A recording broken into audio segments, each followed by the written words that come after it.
Segundo círculo de la palabra, estudios afrocolombianos. Cuadro conformado por Luis Miguel Velázquez, Juliet Quintero, Diana Barragán, Cirly Padilla, Yarine Martínez, Rosa Cantillo, Cherilyn Peña y Yerilais Pájaro. Aún no hay claridad sobre cuál fue el momento exacto y quiénes fueron los que descubrieron San Andrés y Providencia. Al parecer fueron descubiertos por casualidad en 1510 por navegantes españoles, cuando hacían un recorrido desde las islas de Jamaica hacia las islas de Misquitos, y los españoles a las posiciones le conocerían con el nombre de Santa Catalina. Sin embargo, algunos historiadores también dicen que en el mismo año fueron descubiertos por los ingleses, quienes las ubicarían en sus mapas como Old Providence. Por otro lado, en 1629 las islas comenzaron a tener un poblamiento significativo. En ese año, en las Islas Bermudas llegó un grupo de colonos que estableció el primer asentamiento en el archipiélago. 2 años después, es decir, en 1631, un grupo de raza inglesa arribaba a la embarcación llamada Mayflower, huyendo de la persecución religiosa a la que se encontraba sometido por parte de la corona inglesa. El objetivo de esa comunidad que había llegado a dicha embarcación era crear una sociedad nueva de base religiosa calvinista y dedicada a la producción agrícola, especialmente al cultivo de tabaco, a la caña de azúcar, al indigo y por último, pero no menos importante, al algodón, por lo cual comenzaron a introducir mano de obra esclavizada que provenía de las islas de la Tortuga y posteriormente esclavizados que formaban parte del grupo de guerra contra las embarcaciones españolas o lo que comprobaban que los veleros holandeses frecuentaban en la bahía de Santa Catalina. Esto ocurrió hasta el año de 1660. Los españoles comenzaron a reinar en las islas. Entre 1670 y 1680, Henry Morgan, conocido popularmente como el Pirata Morgan, y Edward Maswell tuvieron sus bases de operaciones en San Andrés. En 1775, la Capitanía General de Guatemala delegó al teniente Tomás O'Neill con la misión de expulsar a los ingleses y holandeses del archipiélago, bajo la autoridad del virrey Antonio Caballero y Góngora. Después de la presencia de Morgan hasta el siglo XVIII, estas islas estuvieron sin habitantes, eran unas islas deshabitadas. Mientras tanto, la exportación de azúcar estaba en su auge. En 1776 se logró un tratado de Versalles. Esto consistía que se unieron todos los países que estaban en contra de Napoleón. Por lo tanto, la relación entre España e Inglaterra mejoró. Y para 1786 se firmaron tratados que exigían la salida de todos los súbditos ingleses de la costa de Mosquitos. Muchos salieron, pero la gran mayoría pidió permanecer a cambio de rendir tributos a las autoridades españolas. Por lo tanto, algunos de los colonos se dispersaron entre Jamaica, Gran Caimán y Barbados.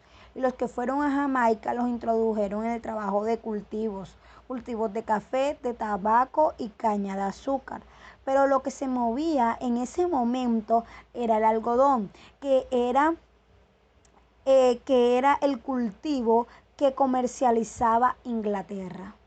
Aunque las islas pertenecían a España, su dominio nunca pareció ser real. En realidad, los habitantes de las islas mantuvieron siempre sus costumbres religiosas y el español jamás llegó a reemplazar el inglés. Los esclavistas seguirían usando el inglés británico y los esclavizados su lengua criolla. En el siglo XIX, las islas estaban sujetas a la Capitanía de Guatemala, pero en 1803, cuando ya se avisporaban las convulsiones independistas, España las anexó al territorio de la Nueva Granada. Algunos años después, cuando la naciente República de Colombia fijaba los contornos de territorio nacional, un grupo de funcionarios se dirigió a las islas para procurar su adhesión a la Constitución de Cúcuta, y esto sucedió en 1822 y los isleños al parecer lo hicieron voluntariamente. Sin embargo, después que oficialmente el archipiélago hiciera parte de la República de Colombia, el Estado se mantuvo distante durante todo el siglo XIX. Esto lo demuestra en parte el hecho de que en las islas los esclavizados que habían estado en manos de esclavistas ingleses obtuvieran la libertad en 1837, cuando Inglaterra declaró la manumisión, y no cuando lo hizo Colombia. De hecho, solo unos pocos esperaron hasta 1851.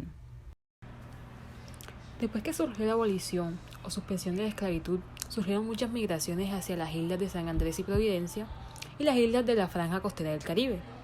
Pues todo esto se dio por el desplazamiento y la discriminación que surgió en aquel tiempo. Todo esto se dio por el robo de las tierras de los isleños. Entonces, desde ahí, San Andrés realizó un vínculo con los Estados Unidos con el fin de acabar con las drogas, la discriminación y la violencia. Este vínculo no fue solo comercial, sino familiar. Todo esto para lograr una mejor comunidad, una mejor humanidad, en donde se acabara toda esa drogadicción, toda esa discriminación o violencia que surgía en aquel tiempo. Pues este país apoyaba la ley que tenía Estados Unidos. Entonces surgió ese vínculo al tener como actividad económica el coco, y pues este se convirtió en la principal actividad en donde llegaron países norteamericanos y tuvieron como exclusivo este comercio. Estados Unidos casi llega a separar a San Andrés de Colombia, pero los Estados Unidos renunció a sus pretensiones sobre los Cayos Roncador, Serrana y otras más, por lo cual Colombia ejerció la soberanía de estos como parte del archipiélago, y hasta San Andrés llegó a adoptar su moneda, o sea, la de Colombia. Después de esto, que ocurría entre 1903 y 1920, los isleños fueron independientes. Estos desarrollaron su propio sistema de vida, su cultura caribe, su religión y su inglés también caribeño. Entre estos años, el Estado integró a la población isleña a una entidad fundamentada en el catolicismo y la lengua española, como se estipulaba en la Constitución de 1886.